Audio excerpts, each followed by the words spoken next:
नमस्कार, आज है 3 फरवरी दिन गुरुवार। वक्त हो गया जी बिजनेस की बहुत ही खास पेशकश इंडिया 360 का। मैं हूं दीपक डोभाल। हो जाइए तैयार दिन भर की बड़ी खबरों के 360 डिग्री एनालिसिस के लिए। लेकिन सबसे पहले हेडलाइंस। देश में थम नहीं रहा कोरोना का कहर। बीते दिन 1,72,000 से ज्यादा नए केस, 24 घंटे में 1,000 से ज्यादा की मौत। केरल, कर्नाटक और महाराष्ट्र के सबसे बुरे हाल। 3 दिनों की तेजी के बाद बाजार में मुनाफा वसूली। निफ्टी 220 अंक गिरकर 17,550 के पास बंद। सेंसेक्स 750 अंकों से ज्यादा लुढ़का। रियल्टी, फाइनेंस और आईटी शेयरों ने बनाया दबाव। जनवरी में सर्विस सेक्टर की गतिविधियां रही सुस्त। 6 महीनों के निचले स्तर पर पहुंचा पीएमआई। इंफ्रा पर खर्च से देश में बढ़ेंगे रोजगार। जी बिजनेस से एक्सक्लूसिव बातचीत में बोली वित्त मंत्री निर्मला सीतारमण। क्रिप्टो में हो रहे लेन देन पर टैक्स लगाना सरकार का काम। टाइटन ने पेश किया अनुमान से अच्छे नतीजों के बाद गोदरेज प्रॉपर्टीज 4% लुढ़का। कैडिला का प्रदर्शन अनुमान के मुताबिक।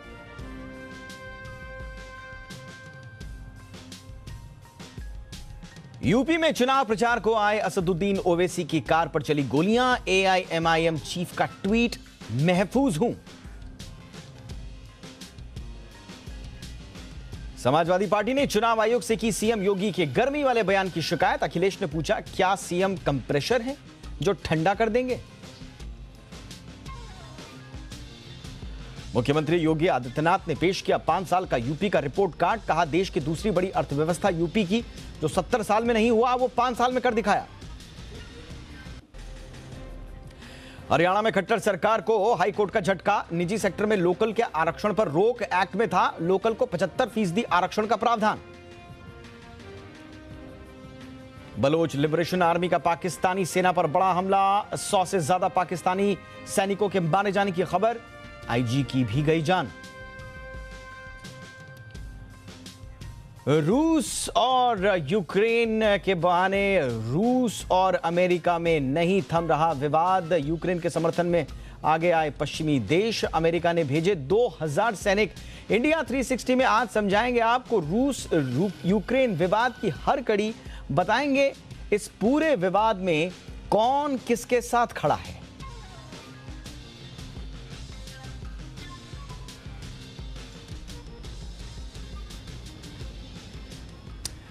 और आइए सबसे पहले बात करते हैं रूस और यूक्रेन के बीच चल रहे विवाद पर हमारी खास पेशकश की।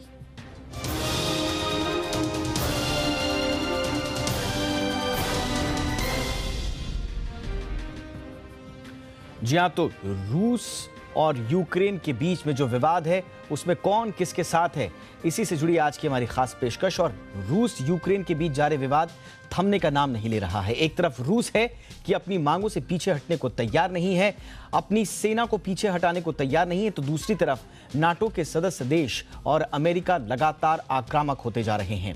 रूस और यूक्रेन के बीच कई सालों से जारी ये विवाद अब सतह पर आ चुका है। इसी की वजह से यूक्रेन के समर्थन में खड़े जर्मनी ने रूस के चैनल रशिया टुडे को बैन कर दिया है। वहीं रूस ने जवाबी कार्रवाई करते हुए जर्मनी के डॉयच वेले को, मॉस्को स्थित ब्यूरो को बंद कर दिया है। रूस ने साफ किया है कि अगर उसकी मांगे नहीं मानी जाती तो वो चुप नहीं बैठने वाला। और वहीं यूक्रेन भी झुकने के मूड में नहीं है। अमेरिका, फ्रांस समेत कई पश्चिमी देशों का साथ मिलने से यूक्रेन के तेवर भी कड़े हैं। इस बीच अमेरिका ने यह फैसला किया है कि वो यूक्रेन के समर्थन में एक तरह से यूरोप में अपने 2000 ट्रूप्स को भेजेगा। हालांकि अमेरिका का यह कहना है कि ये यूक्रेन नहीं जाएंगे। लेकिन ये विवाद क्या है, पूरी दुनिया की नजर इस विवाद पर क्यों है, और अगर रूस और यूक्रेन के बीच में तनाव बढ़ता है तो दुनिया पर इसका क्या असर होगा, इन तमाम सवालों का जवाब देंगे। लेकिन सबसे पहले मौजूदा अपडेट इस मामले से जुड़ा हुआ।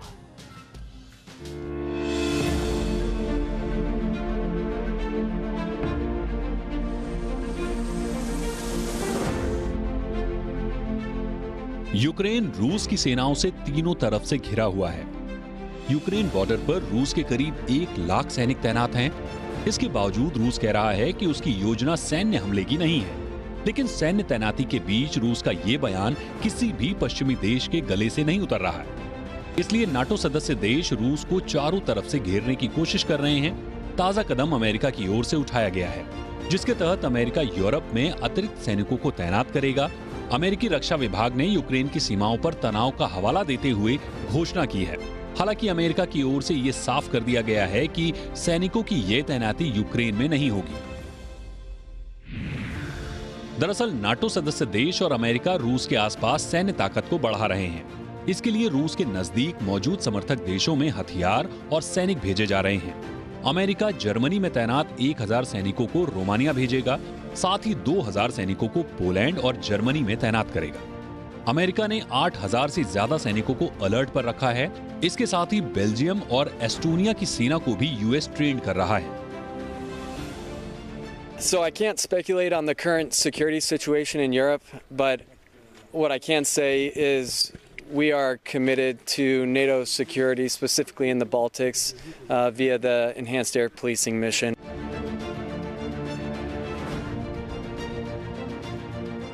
सिर्फ अमेरिका ही नहीं, ब्रिटेन भी खुले तौर पर यूक्रेन के साथ खड़ा हो गया है। बोरिस जॉनसन ने यूक्रेन की धरती पर खड़े होकर रूस को खुली चेतावनी दी है।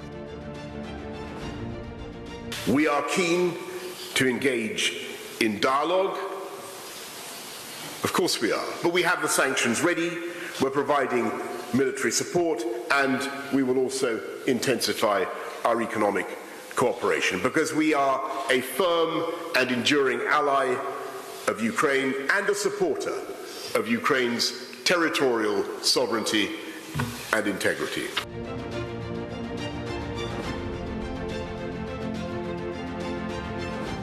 बोरिस जॉनसन का ये बयान रूस को एक तरह की धमकी है, यानी रूस भले ही महाशक्ति हो, लेकिन यूक्रेन पर हमले की कीमत उसे चुकानी पड़ सकती है। दूसरी तरफ रूसी राष्ट्रपति व्लादिमीर पुतिन ने अमेरिका की ओर से यूरोप में सैनिकों को भेजने की कार्रवाई को भड़काऊ बताया है। पुतिन के मुताबिक अमेरिका रूस को युद्ध में ढकेलना चाहता है। उधर अमेरिका, ब्रिटेन ही नहीं, कनाडा, डेनमार्क और फ्रांस जैसे देश भी यूक्रेन के साथ खड़े हैं। ये देश लगातार यूक्रेन को हथियारों की सप्लाई कर रहे हैं। लेकिन नाटो सदस्य देश ये भी जानते हैं कि दुनिया में सबसे बड़ा परमाणु जखीरा रखने वाले रूस को ताकत में हराना मुश्किल है। ऐसे में रूस को आर्थिक चोट देकर कमजोर करने की भी तैयारी है। इसके अलावा यूक्रेन का मुद्दा संयुक्त राष्ट्र सुरक्षा परिषद में भी पहुंच चुका है। यहां यूक्रेन पर चर्चा करवाने का समर्थन 15 में से 10 देशों ने किया है। सिर्फ रूस और चीन ने इसका विरोध किया। भारत समेत 3 देशों ने वोटिंग नहीं की, यानी रूस पर नाटो देशों का लगातार दबाव बढ़ रहा है। रूस बहुत पहले से ही नाटो के साथ यूक्रेन से जुड़ाव का विरोध कर रहा है। रूस का आरोप है कि नाटो के सदस्य देश यूक्रेन को लगातार हथियार दे रहे हैं और रूस और यूक्रेन के बीच तनाव भड़का रहे हैं। रूस की मांग है कि नाटो पोलैंड और बाल्टिक देशों से अपनी सेनाएं वापस बुलाएं। दरअसल यूक्रेन की सीमा पश्चिम में यूरोपीय देशों और पूर्व में रूस के साथ लगती है। यूक्रेन की आबादी का करीब 1/6 हिस्सा रूसी मूल का है, इसलिए रूस की नजर हमेशा यूक्रेन पर रही है। रूस ने यहां अलगाववादियों को समर्थन दिया है, जिन्होंने पूर्वी यूक्रेन के बड़े हिस्से पर कब्जा कर लिया। तब से रूस समर्थक विद्रोहियों और यूक्रेन की सेना के बीच लड़ाई जारी है और इसमें 14,000 से ज्यादा लोग मारे जा चुके हैं। सच्चाई यह है कि अगर रूस पर अमेरिका और नाटो देश आर्थिक प्रतिबंध लगाते हैं तो रूस यकीनन परेशान होगा, लेकिन समस्या यूरोपीय देशों को भी झेलनी होगी। और अगर युद्ध के हालात पैदा होते हैं तो दुनिया के 2 धड़ों यानी रूस के समर्थन और विरोधी धड़ों में बढ़ जाने की आशंका है। ब्यूरो रिपोर्ट, जी मीडिया। तो पश्चिमी देश यूरोप पर यह आरोप लगा रहे हैं, माफ कीजिएगा, रूस पर यह आरोप लगा रहे हैं कि रूस कभी भी यूक्रेन पर हमला कर सकता है। यूक्रेन नाटो के साथ जाना चाहता है, लेकिन रूस कभी नहीं चाहता कि यूक्रेन नाटो का सदस्य बने। दरअसल अब आपको मैप के जरिए समझाते हैं ये पूरा इलाका कैसा है, यहां पर विवाद किस तरह का है, रूस की स्थिति क्या है और वो क्यों आखिर यूक्रेन को नाटो का सदस्य बनने से रोक रहा है। तो देखिए, ये कहानी इस पूरे इलाके के इर्द गिर्द घूम रही है। अगर आप देखेंगे, ये है ब्लैक सी का इलाका और ये है इस तरफ रशिया और ये इस तरफ का पूरा इलाका यूरोप का इलाका है। और उसके बीच में आप देखेंगे, आपको उस लोकेशन से ही समझ में आ रहा होगा, यूक्रेन एक बहुत ही महत्वपूर्ण स्ट्रेटेजिक लोकेशन पर है। इसे कहा जाता है ये बफर स्टेट है। इस तरफ रशिया और इस तरफ यूरोप, याद होगा आपको 1991 से पहले जब यूएसएसआर हुआ करता था, 15 इलाकों का एक समूह, 15 देशों का एक आप कह सकते हैं समूह, उस वक्त महाशक्ति था यूएसएसआर और दूसरी तरफ था यूएसए। लेकिन 1991 में जब टूट गया, उसके बाद रशिया जो कि यूएसएसआर को लीड करता था वो इस तरफ रह गया और बाकी जो टूटे देश वो इस तरफ बिखरे हुए नजर आएंगे आपको। और उसी में से एक था यूक्रेन भी। यूक्रेन दरअसल यूएसएसआर का ही पार्ट था, अलग हो गया, यूरोपियन यूनियन में जाने की उसकी इच्छा थी, लेकिन 2014 में यहां पर कहानियां बिगड़ गई। देखिए 2014 से पहले सब कुछ यहां पर ठीक ठाक था। 2014 तक यूक्रेन में जो सरकार थी उसको पुतिन भी पसंद करते थे, रूस भी पसंद करता था, विक्टोर साहब की सरकार थी और तय यह हुआ कि यूक्रेन जाएगा यूरोपियन यूनियन में और इसके लिए बाकायदा एक जनमत संग्रह हुआ। जनमत संग्रह में यह तय हो गया कि यूक्रेन अब ईयू का हिस्सा बनने वाला है। लेकिन पुतिन साहब के इशारे पर आप कहें या रूस के दबाव में आप कहें, यूक्रेन के जो तत्कालीन राष्ट्रपति थे विक्टोर साहब, उन्होंने मना कर दिया उस समझौते को मानने से, जनमत संग्रह को मानने से, और उसके बाद यूक्रेन में विद्रोह भड़क गया। 2014 में जब विद्रोह भड़का तो फिर राष्ट्रपति विक्टोर को रातों रात भागना पड़ा रूस, और यूक्रेन एक तरह से अनिश्चित राजनीतिक स्थिति में आ गया।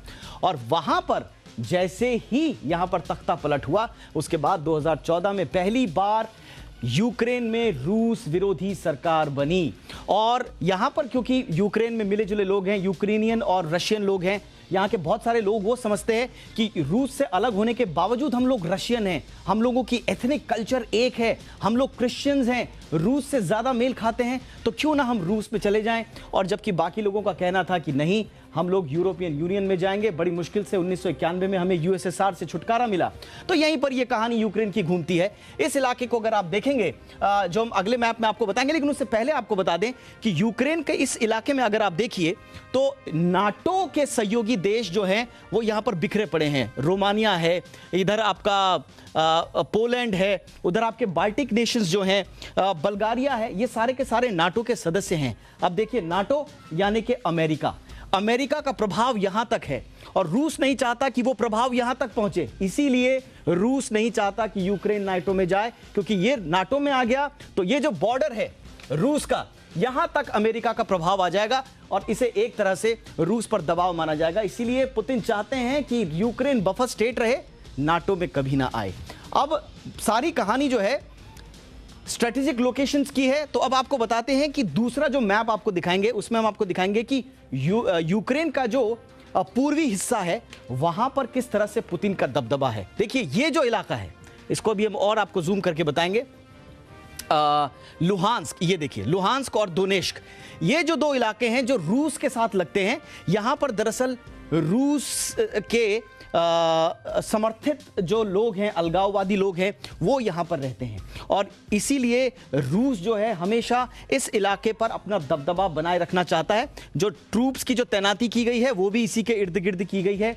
1 लाख रूस के सैनिक जो हैं यहाँ पर हैं और इधर से कुछ अलगाववादी लोगों का भी समर्थन रशिया को है, इसीलिए यूक्रेन डरा हुआ है। इसके ठीक नीचे जो आपने देखा जो क्रीमिया था, वो क्रीमिया जिसको 2014 में रूस ने अपने कब्जे में ले लिया था, ये है वो क्रीमिया। ये क्रीमिया को 2014 में अपने कब्जे में ले लिया था, जिस समय 2014 में तख्ता पलट हुआ था और ये उस समय बड़ा विवाद भी हुआ था। तो ये रूस के पास है, यहां रूस का समर्थन, यहां रूस का समर्थन, यहां रूस का समर्थन, और ये पूरा इलाका वनरेबल है यूक्रेन के लिए, इसलिए यूक्रेन डरा हुआ है। और इस तरफ है पश्चिमी देशों का प्रभुत्व यानी कि नाटो। अब आपको दिखाते हैं कि वाकई में अगर युद्ध हो जाए तो फिर कौन कौन से संभावित इलाके हैं, रास्ते हैं जहां से रूस यूक्रेन पर कब्जा करने की कोशिश करेगा। आपको अगला मैप दिखाने की कोशिश करते हैं। तो ये देखिए फिर से वही मैप आ गया। अब आपको दिखाते हैं कि रूस के पास वो रास्ते कौन कौन से हैं, जरा जूम करके दिखाइए। जी हाँ, ये देखिए ये यूक्रेन है। अब पहला जो रास्ता है हमले का वो बनता है इधर, इधर है बेलारूस। बेलारूस रूस का दोस्त है, तो बेलारूस के रास्ते पहला रास्ता बताया जा रहा है कि पुतिन यूक्रेन पर आक्रमण कर सकते हैं। इधर तो नाटो देश हो गए, इधर बेलारूस है।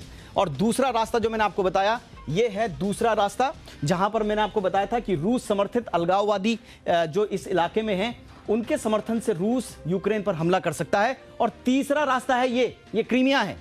ये क्रीमिया जो कि रूस के कब्जे में है, तो तीसरा रास्ता ये यूक्रेन पर हमला करने का। तो पुतिन की प्लानिंग क्या है ये कोई नहीं जानता, लेकिन रास्ते पुतिन के पास बहुत हैं। लेकिन इन रास्तों में रोड़ा अटका रहे हैं पश्चिमी देश, जिनकी अगुवाई कर रहा है यूएस। अब यूएस क्यों इस इलाके में आना चाहता है? यूएस के लिए यूक्रेन को नाटो में लाने का मतलब क्या है? नाटो में अप्लाई जो किया था यूक्रेन ने 2008 में कर दिया था, लेकिन वो ठंडे बस्ते में रहा। लेकिन अब क्यों अमेरिका चाहता है कि यूक्रेन भी अब नाटो में आ जाए? उसके पीछे भी एक बहुत बड़ा रीजन है, और वो है व्यापारिक रीजन, आर्थिक रीजंस। उसी में से एक है पाइपलाइन। अब आपने सुना होगा कि रूस और यूक्रेन विवाद के बीच में अचानक पाइपलाइन सुर्खियों में आ गई। वो पाइपलाइन क्या है? गैस डिप्लोमेसी क्या है? रूस पर पश्चिमी देश गैस वॉर थोपने का या शुरू करने का आरोप क्यों लगा रहे हैं? और क्या इस गैस वॉर में सिर्फ पश्चिमी देशों का ही नुकसान है, रूस का कोई नुकसान नहीं? देखिए इस रिपोर्ट में।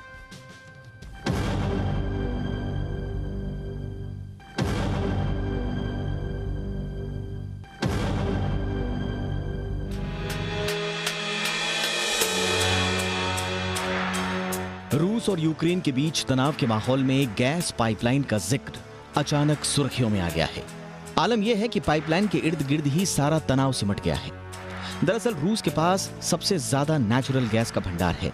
गैस सप्लाई के मामले में दुनिया भर में रूस पहले नंबर पर है, ईरान दूसरे और कतर तीसरे नंबर पर आता है।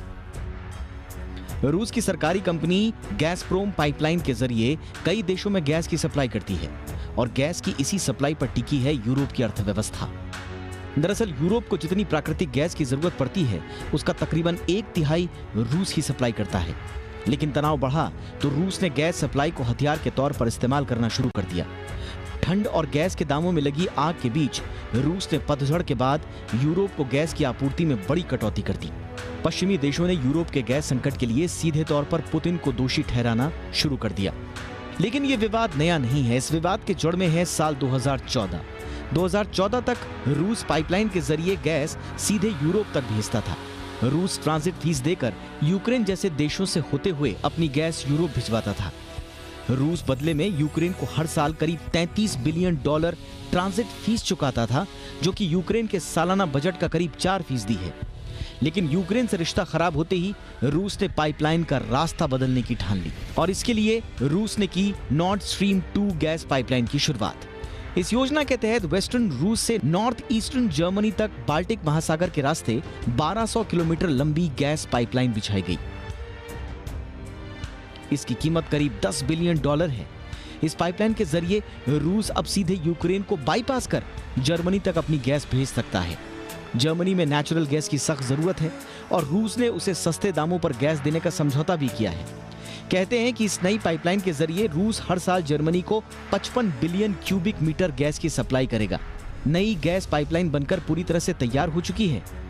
रूसी सरकारी कंपनी गैसप्रोम अब बस यूरोपियन रेगुलेटर्स की मंजूरी का इंतजार कर रही है, और मंजूरी मिलते ही गैस की सप्लाई शुरू हो जाएगी। अब अमेरिका को डर यह है कि रूस अपनी परियोजना के जरिए कई देशों को अपनी ऊर्जा पर निर्भर बना देगा। ऐसे में वो बिना युद्ध किए दबाव बना सकता है। अमेरिका को यह भी टेंशन है कि वो जर्मनी समेत यूरोप के कई देशों को गैस की सप्लाई करता आ रहा है, और अब रूस की सप्लाई से उसकी कंपनियों को नुकसान होने लगेगा। यूक्रेन को तो आर्थिक संकट पैदा होने का खतरा है ही, लेकिन यह खतरा एक तरफा नहीं है, खतरा रूस को भी है। रूस की अर्थव्यवस्था का बड़ा हिस्सा गैस सप्लाई से आता है, और अगर यूरोपीय ग्राहक गैस लेने से इनकार कर दें तो रूस भी संकट में घिर जाएगा। इसीलिए अमेरिका और यूरोप ने रूस को भी धमकी दी है कि अगर रूस यूक्रेन पर हमला करता है तो इस गैस पाइपलाइन पर पूरी तरह से रोक लगा दी जाएगी, और यूरोपीय देश यहां तक कि जर्मनी भी रूस से गैस नहीं खरीदेगा। लिहाजा पूरे यूक्रेन संकट में अब गैस के इर्द गिर्द ही सारे तनाव का ताना बाना बुना जा रहा है। ब्यूरो रिपोर्ट, जी मीडिया। चलिए और आइए इस पर करते हैं थोड़ी सी चर्चा और तह तक जाते हैं मामले की। इसे समझने के लिए इस वक्त हमारे साथ बेहद खास मेहमान जुड़ चुके हैं, विदेश मामलों के जानकार रॉबिंद्र सचदेव। रॉबिन जी, बहुत बहुत स्वागत है सर आपका। सर फिलहाल आपको ये टेंशन्स किस तरफ जाती हुई नजर आ रही हैं? बीच में लग रहा था कि शायद डी एस्केलेशन भी होगा, टेंशन्स कम हो जाएंगी, लेकिन एक बार फिर से अब प्रतिबंधों का दौर शुरू हो गया है। टीवी चैनल्स तक प्रतिबंध कर दिए जा रहे हैं जर्मनी और रूस में। कहां ये विवाद अब जाता हुआ दिखाई दे रहा है सर? देखिए, ये विवाद शॉर्ट टर्म या लॉन्ग मीडियम टर्म में कहीं ना कहीं तो जाएगा ही। अभी चाहे थोड़ा ठंडा हो जाए फिर बढ़ेगा, क्योंकि ये जो रास्ते हैं दोनों पार्टीज के, अमेरिका जो कर रहा है और रूस जो कर रहा है, उसमें कोई मिडिल ग्राउंड नहीं है आज की तारीख में। रशिया, आप एक एग्जांपल सोचिए, रशिया ये कहता है अपने हिसाब से, जैसे भारत का नेपाल है, राइट? रशिया ये कहता है भाई नेपाल तो मेरा हिस्सा था एक जमाने तक, अब यहाँ पे जैसे नेपाल पे चाइना आगे अपने मिसाइल्स लगा दे और नेपाल चाइना से मिलिट्री पार्टनरशिप कर ले, क्या भारत ये सहेगा? तो रशिया की कुछ आर्ग्यूमेंट इस तरह से है कि आपको नेटो को एक्सपैंड करने की क्या जरूरत पड़ी? जब हमारा डिसॉल्व हो गया था सोवियत यूनियन, उसके बाद अलग अलग देश बने, तब तो कोल्ड वॉर खत्म हो गई थी ना। तो जब कोल्ड वॉर खत्म हो गई थी तो नेटो की क्या जरूरत थी? डिफेंस, यूरोप को किससे डिफेंस करनी है? और 97 में एक एग्रीमेंट हुई थी जो रशिया कहता है कि नेटो अपने नए मेंबर नहीं बनाएगा इस मिलिट्री अलायंस में। तो रशिया ने इस समय बहुत ही स्ट्रिक्ट कंडीशंस रख दी हैं। अव्वल तो यही है कि यूक्रेन के अंदर कोई ऑफेंसिव मिसाइल्स नहीं आएंगे। दूसरा है कि वो तो रशिया यहां तक कह रहा है कि जो नेटो के अपने नए मेंबर्स बनाए हैं, जो आप अभी बता रहे थे, right, Latvia, Estonia, Lithuania and इधर पोलैंड वगैरह, कि उन मेंबर्स की भी नेटो से मेंबरशिप रद्द करो। बिल्कुल, तो पूर्व यूएसएसआर के जो सदस्य थे। हाँ, राइट, वो था। अब अमेरिका ऑब्वियसली नहीं मानेगा उस बात को। तो प्रॉब्लम बहुत, इनफैक्ट आई मीन ये ऐसी सिचुएशन आ गई है। बट एक बात है कि इस समय सब लोग पुतिन की तरफ देख रहे हैं कि पुतिन क्या करेगा। तो कुछ हद तक इस समय पुतिन के पास एलिमेंट ऑफ सरप्राइज है, जैसे कहिए एजेंडा सेटिंग की कैपेबिलिटी है कि उसका क्या रिस्पॉन्स होगा। तो पुतिन के रिएक्शन को देखना है। पर जो भी रशिया ये भी कर सकता है कुछ ना करे, अगले 3 महीनों तक ऐसी प्रेशर बनाता रहे, बातचीत होती रहे। बट अगर कभी यूक्रेन पे हेवी मिलिट्री आनी शुरू हो गई, डिफेंस के वेपन, देखिए अमेरिका और नेटो देश अपने मिलिट्री सोल्जर्स को यूक्रेन की धरती पे भेजेंगे नहीं, क्योंकि नेटो का मेंबर नहीं है वो, पर वो कह रहे हैं हमें डिफेंस इक्विपमेंट्स देंगे। तो अगर उन्होंने कोई मेजर डिफेंस इक्विपमेंट्स दी यूक्रेन को, बड़ी वैल्यू की, बड़ी ऑफेंसिव, तब तो Russia will act, I think, क्योंकि रशिया कहेगा अब ये पिवट हो गया, अब इतनी इक्विपमेंट आ गई तो मेरे को कुछ स्टेप लेने हैं। ऑलराइट सर, मैं फटाफट से सर आपसे नॉर्थ स्ट्रीम 2 गैस पाइपलाइन के बारे में भी पूछूंगा। उसके इर्द गिर्द अब सारा ताना बाना बुना जा रहा है।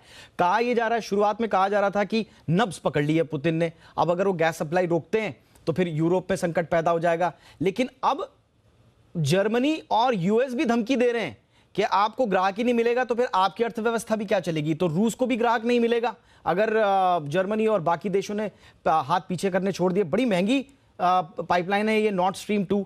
तो अब ऐसे में क्या है ये, रूस क्या करेगा? देखिए, अमंग्स गैस पाइपलाइन का, इसमें जर्मनी खरीदेगा नहीं, ठीक है, ना खरीदे, जर्मनी कहां से लाएगा गैस? जर्मनी अपने सिटीजन्स को भरी सर्दियों में फ्रोजन टू डेथ कर देगा क्या? अपनी इंडस्ट्री बंद कर देगा क्या?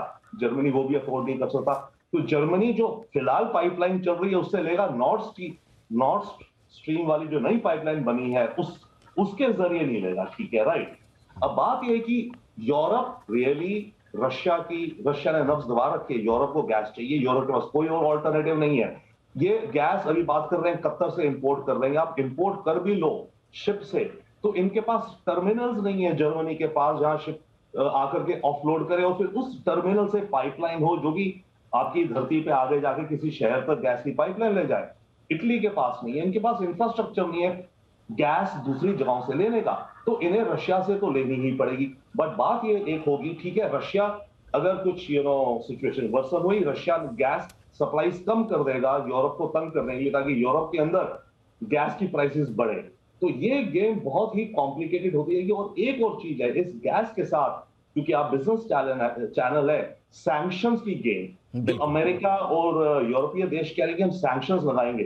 देखिए, अगर सैंक्शंस लगनी शुरू हो गई, रशियन कंपनीज पे कह रहे हैं औरों पे लगाएंगे, तो उसके चलते आपकी गैस और ऑयल की प्राइसेस तो वर्ल्ड मार्केट में उछलेंगी। आप देखिएगा आपकी मेटल्स एंड कमोडिटीज की प्राइसेस भी कहां से कहां जाएंगी कुछ पता नहीं है, क्योंकि Russia is a major supplier of several metals also, copper, aluminium वगैरह, राइट। और उसके अलावा रशिया पे अगर अमेरिका जो सैंक्शन कि स्विफ्ट नेटवर्क से उसे बैन कर देगा, अगर वो करा तो फिर जब रशिया को कुछ बचा ही नहीं है करने के, तो रशिया तो फिर आम, देखिए पुतिन एक फंडामेंटल डिसीजन लेगा। वो डिसीजन उसका ये होगा कि मेरे देश के लिए मुझे अभी इकोनॉमिक कमाई जरूरी है, या फिर मेरे को अपने देश के लिए अगले 100 सालों तक टेरिटरी जरूरी है। मेरे को अपनी नेशनल सिक्योरिटी पे खेलना है, यूक्रेन को जैसे तैसे मुझे रोकना है और अमेरिका को बिल्कुल नहीं आने देना वहां पे।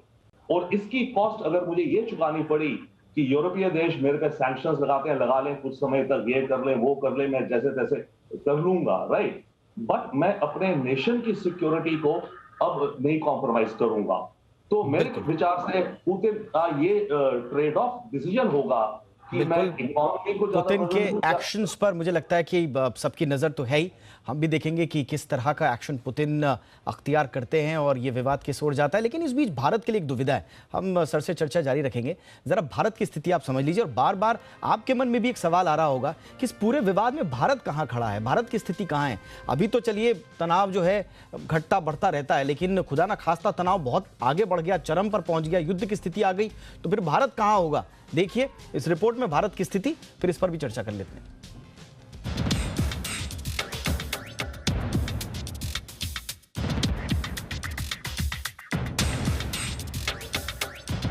यूक्रेन विवाद पर दुनिया कई खेमों में बंट गई है। एक धड़ा रूस के साथ है तो एक धड़ा यूक्रेन और पश्चिमी देशों के साथ। तो वहीं कई देश ऐसे भी हैं जो यूक्रेन पर उपजे तनाव पर नजर तो बारीक रख रहे हैं, लेकिन किसी नतीजे पर पहुंचना नहीं चाहते। ऐसे तटस्थ देशों की सूची में भारत का नाम भी है। दरअसल हाल ही में रूस यूक्रेन विवाद को लेकर संयुक्त राष्ट्र सुरक्षा परिषद ने कई देशों को चर्चा पर बुलाया था, लेकिन इस चर्चा में भारत ने हिस्सा नहीं लिया, जबकि इसमें 10 देशों ने इस बैठक का समर्थन किया। भारत के साथ इस वोटिंग में केन्या और गैबोन ने भी हिस्सा नहीं लिया। उधर चीन और रूस ने इस बैठक के विरोध में वोटिंग की है। कई जानकारों का मानना था कि बैठक में हिस्सा नहीं लेकर भारत ने एक तरह से रूस का ही पक्ष लिया है, लेकिन भारत ने साफ कहा है कि दुनिया में हर देश का हित तनाव के कम हो जाने में है, इसलिए हम दोनों ही पक्षों से लगातार संपर्क में बने हुए हैं। अब सवाल उठता है कि अगर रूस यूक्रेन विवाद युद्ध की स्थिति में पहुंचता है तो भारत किसका साथ देगा। इसका जवाब देना बड़ा मुश्किल हो जाता है। SIPRI यानी Swedish think tank Stockholm International Peace Research Institute की रिपोर्ट के मुताबिक भारत की करीब 60% सैन्य आपूर्ति रूस से होती है। ऐसे में भारत रूस से दुश्मनी लेने की जोखिम नहीं उठा सकता, खास तौर पर उस समय जब चीन और भारत आमने सामने हैं। रूस भारत का परंपरागत सहयोगी और अच्छा दोस्त भी रहा है। दूसरी तरफ भारत का यूरोप और अमेरिका से भी अच्छा संबंध है। खास तौर पर चीन से उपजे तनाव के बीच भारत को अमेरिका से मिलने वाला सपोर्ट बेहद अहम है।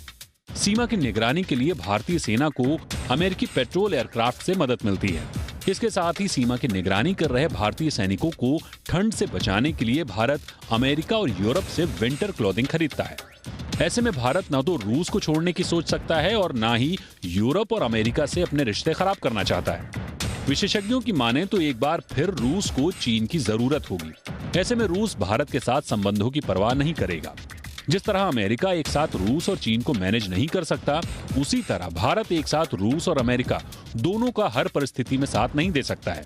इसलिए ये जवाब देना मुश्किल है कि यूक्रेन और रूस के बीच अगर युद्ध जैसी स्थिति पैदा होती है तो भारत किसका साथ देगा। क्योंकि दोनों ही देशों से भारत के अच्छे संबंध हैं, तो क्या भारत का निष्पक्ष बना रहना ही सही होगा।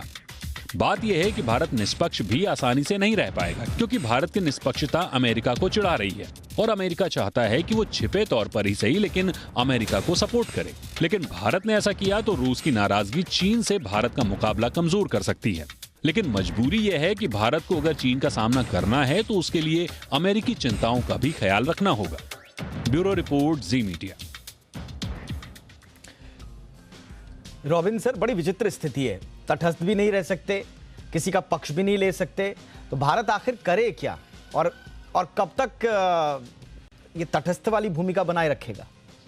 भारत की मुश्किलें बढ़ेंगी, कोई डाउट नहीं है। देखिए अमेरिका अभी फॉर एग्जांपल रशिया से हमारी अभी जो है हम S-400 ले रहे हैं, राइट, टेक्निकली सैंक्शंस पर है रशिया। तो भारत अगर S-400 ले रहा है इस समय तो अमेरिका उसको एक तरह इग्नोर कर रहा है कि ठीक है चलो कोई बात नहीं, अमेरिका समझता है इंडिया को चाहिए, राइट। बट कल को जब अमेरिका रशिया के रिश्ते बिगड़ेंगे तो अमेरिका भारत से कहेगा भाई ऐसा है, रशिया तो मेरा दुश्मन है, तुम मेरे दुश्मन से कैसे हथियार खरीद के उसको पैसा देते हो। तुम्हें नहीं खरीदना है, खरीदोगे तो तुम पे सैंक्शंस। तो हमारी प्रॉब्लम्स बढ़ने जा रही हैं। S-400 होपफुली आ जाए अभी बिना कुछ ज्यादा दिक्कतें हुए, that's one thing. But in the future जो होने जा रहा है इस माहौल में, वो होने जा रहा है हमें अमेरिका की तरफ ज्यादा झुकना पड़ेगा अपनी मिलिट्री डिफेंस हार्डवेयर के लिए।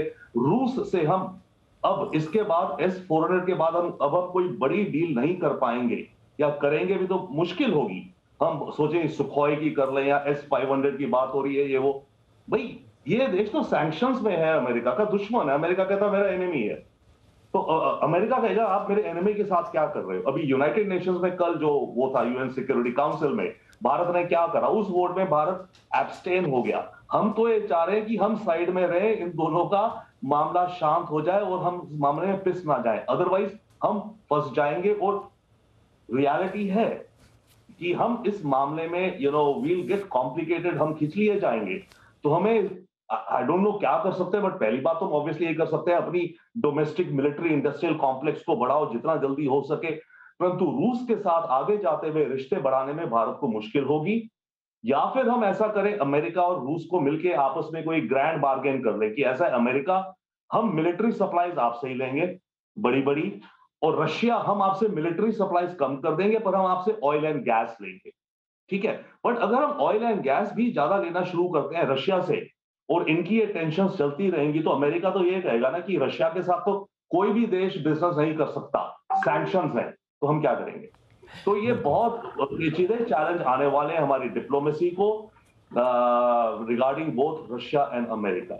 बिल्कुल। और एक नई तरह की जियोपॉलिटिक्स भी बन रही है। अब उधर ईरान भी एक बहुत बड़ा सप्लायर हुआ करता था किसी ज़माने में गैस का, लेकिन उस पर सैंक्शंस लगे हुए हैं, तो सारी डिपेंडेंसी जो है वो रूस और कतर पर आ गई है।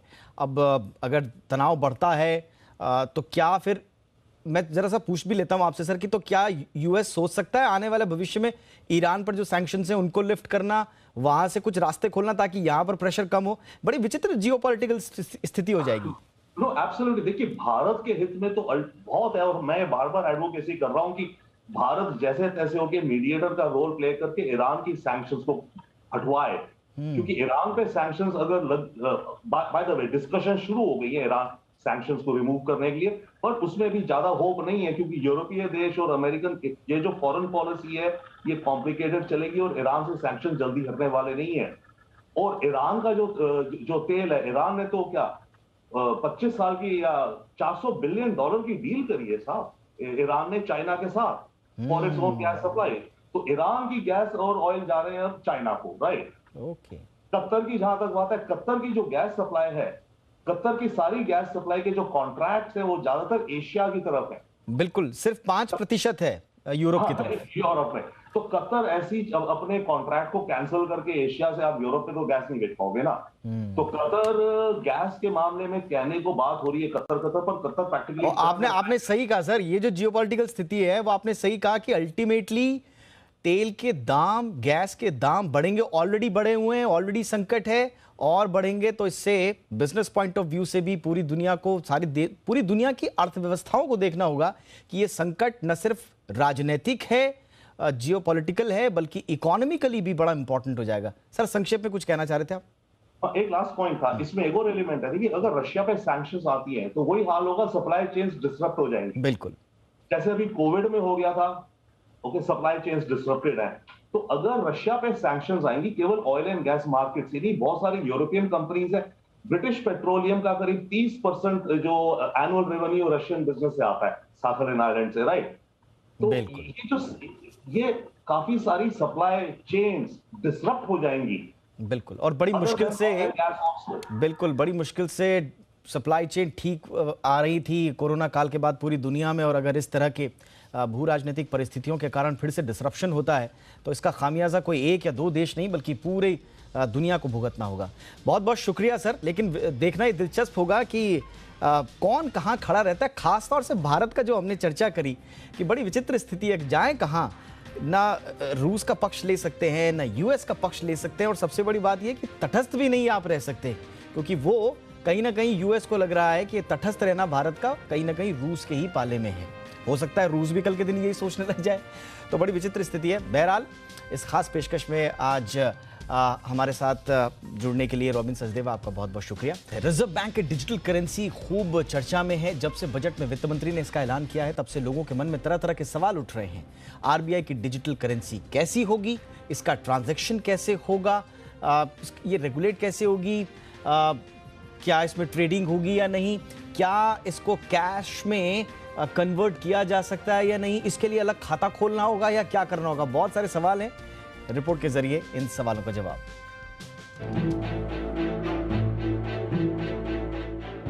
दुनिया तेजी से डिजिटाइज हो रही है। शॉपिंग, टिकटिंग जैसी चीजें तो बहुत पहले ही डिजिटाइज हो चुकी हैं। अब बारी करेंसी की है। बिटकॉइन जैसी इंडिपेंडेंट करेंसीज को लीगल टेंडर कराने की कोशिश भी हुई, मगर इसमें कामयाबी नहीं मिली। भारत समेत कई देश अपनी डिजिटल करेंसी पर काम कर रहे हैं, जिसे कानूनी मान्यता भी मिलेगी। रिजर्व बैंक इसी साल अपना डिजिटल रुपया लॉन्च कर देगा। ऐसे में सवाल उठना वाजिब है कि सेंट्रल बैंक की डिजिटल करेंसी कैसी होगी और ये किस तरह से काम करेगी, इसकी क्या खासियत होगी। आरबीआई की ओर से जारी होने वाली डिजिटल करेंसी ब्लॉकचेन टेक्नोलॉजी पर आधारित होगी। वैसे आरबीआई किसी और बेहतर टेक्नोलॉजी को भी अडॉप्ट कर सकता है। ये पेपर करेंसी की ही तरह डिजिटल फॉर्म में जारी एक लीगल टेंडर होगा, यानी इसे आप खरीद फरोख्त भी कर सकेंगे। इस पर सरकार का नियंत्रण होगा। ये इलेक्ट्रॉनिक रूप में आपके अकाउंट में दिखाई भी देगा। डिजिटल करेंसी को पेपर नोट के साथ बदला भी जा सकेगा। साथ ही इसमें आप कैश के मुकाबले आसानी से और सुरक्षित तरीके से शॉपिंग कर सकते हैं। दुनिया भर में चल रहे वर्चुअल करेंसी के साथ कई दिक्कतें हैं, लेकिन लीगल टेंडर होने के चलते आरबीआई की डिजिटल करेंसी सभी देशों में मान्य होगी, जिसमें कोई जोखिम नहीं होगा। आरबीआई इसे रेगुलेट करने के साथ इसकी ट्रैकिंग भी कर सकेगा। ऐसे में निजी क्रिप्टो की तरह इसमें मनी लॉन्ड्रिंग, टेरर फंडिंग और फ्रॉड होने की आशंका नहीं होगी। इसके फायदे की बात करें तो सीबीडीसी किसी भी देश की आधिकारिक करेंसी का इलेक्ट्रॉनिक रिकॉर्ड या डिजिटल टोकन होगा। ये बिजनेस में पैसों के लेन देन के काम को आसान कर देगा। चेक या बैंक अकाउंट से पैसा ट्रांसफर करने का झंझट नहीं रहेगा। सीधे मोबाइल के जरिए किसी को सेकंडों में पैसा भेज या ले सकेंगे।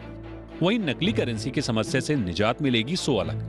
नोट की प्रिंटिंग का खर्च भी बचेगा, क्योंकि डिजिटल करेंसी एक बार जारी हो जाएगी तो हमेशा बनी रहेगी। इसे डैमेज नहीं किया जा सकता। बहामास के अलावा नाइजीरिया ने हाल ही में अपनी सीबीडीसी ई नायरा लॉन्च की है। हालांकि अमेरिका, यूरोपीय यूनियन, जापान और ब्रिटेन जैसे बड़े देश सीबीडीसी पर तेजी से काम कर रहे हैं। वहीं कहा जा रहा है कि डिजिटल करेंसी को लेकर चीन आखिरी चरण में है। ऐसे में डिजिटलाइज दुनिया को देखते हुए आरबीआई का डिजिटल करेंसी जारी करना समय की मांग है। ब्यूरो रिपोर्ट, जी मीडिया। चलिए कोरोना के मामलों पर नजर डाल देते हैं। देश में पिछले 24 घंटे के दौरान कोरोना के कुल 1,72,000 नए केसेस दर्ज किए गए हैं और इस दौरान 2,59,000 लोग ठीक भी हुए। 1,005 लोगों की मौत भी हुई है। मौत का आंकड़ा 1000 से ऊपर थोड़ा चिंता में डालता है। इससे एक दिन पहले 1,61,000 केसेस मिले थे, यानी पिछले दिन के मुकाबले 6.5% की बढ़ोतरी नए केसेस में। पॉजिटिविटी रेट 11% के आसपास है। लगातार 3 दिन से देश में 2 लाख से कम केसेस मिल रहे हैं। 20 जनवरी को सबसे ज्यादा 3,47,000 केस मिले थे। 20 जनवरी के बाद से कोरोना केसेस में गिरावट देखी जा रही है।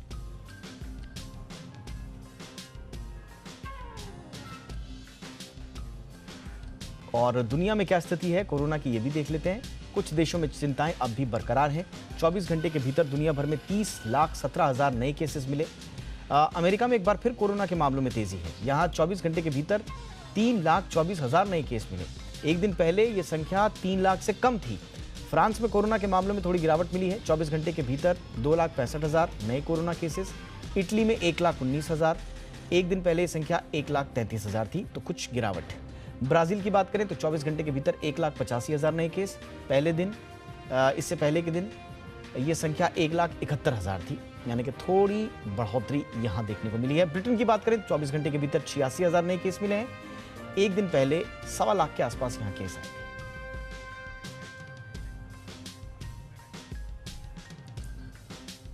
और अब खबरें विधानसभा चुनाव से।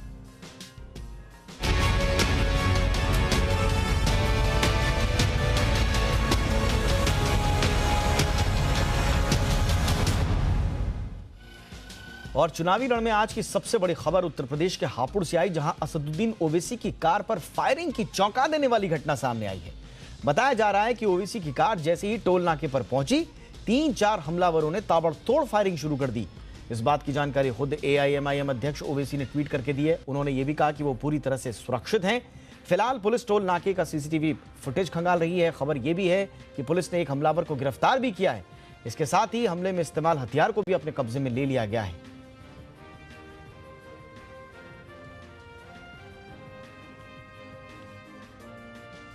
एक सिटिंग MP के ऊपर इस तरह का पूरे वेल प्लान तरीके से होना, क्योंकि जब आप टोल गेट के पास तो गाड़ी रुकती है कैसा भी, आपकी बैरिकेड होता है, तो वहाँ पर इसका मतलब है कि वो लोग हमारा रेकी कर रहे थे दिन भर से और वहाँ पर वो रुके हुए थे, इंतज़ार में थे। और उसके बाद खैर अल्लाह बड़ा है, अल्लाह ने हमको सेफ रखा अल्हम्दुलिल्लाह। यूपी में पहले दौर का मतदान महज एक हफ्ते बाद होना है और सियासी पार्टियां अपनी तैयारियों में जुटी हुई हैं। यूपी में मुख्य मुकाबला समाजवादी पार्टी और बीजेपी के बीच में बताया जा रहा है। सीएम योगी आज पिछले 5 सालों का कामकाज का ब्यौरा पेश करने पहुंचे और इस मौके पर बीजेपी का कैंपेन सॉन्ग भी उन्होंने लॉन्च किया। सीएम योगी ने कहा कि पिछले 5 साल में यूपी में कोई दंगा नहीं हुआ।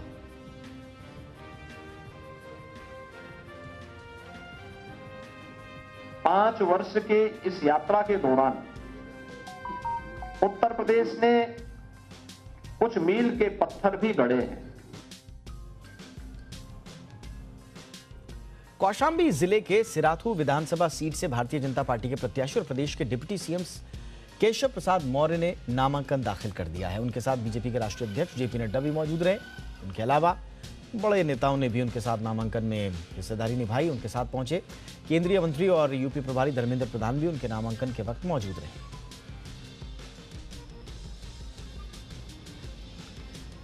उत्तर प्रदेश में होने वाले विधानसभा चुनाव से पहले सभी राजनीतिक पार्टियां एक दूसरे पर हमलावर हो गई हैं। अखिलेश यादव ने सीएम योगी आदित्यनाथ पर गर्मी वाले बयान पर तंज कसते हुए कहा कि सीएम क्या कंप्रेसर है जो ठंडा कर देंगे।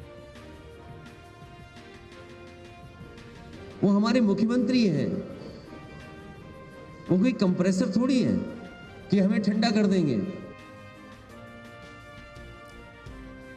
इधर गृह मंत्री अमित शाह ने यूपी के इस्लाम नगर की जनसभा में समाजवादी पार्टी शासन में गुंडागर्दी का आरोप लगाया और विपक्ष पर वार किया। अमित शाह ने कहा कि यूपी में माफिया बाहुबली नहीं, अब सिर्फ बजरंग बली है।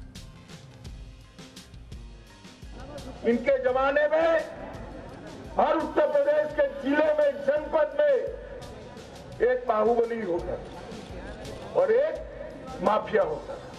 अभी कोई है? कोई बाहुबली नहीं है तो सिर्फ बजरंग बली है और कोई नहीं है। भाई दिखाई पड़ता है बाहुबली? अरे यार जोर से बोलो ना, दिखाई पड़ता है पक्का?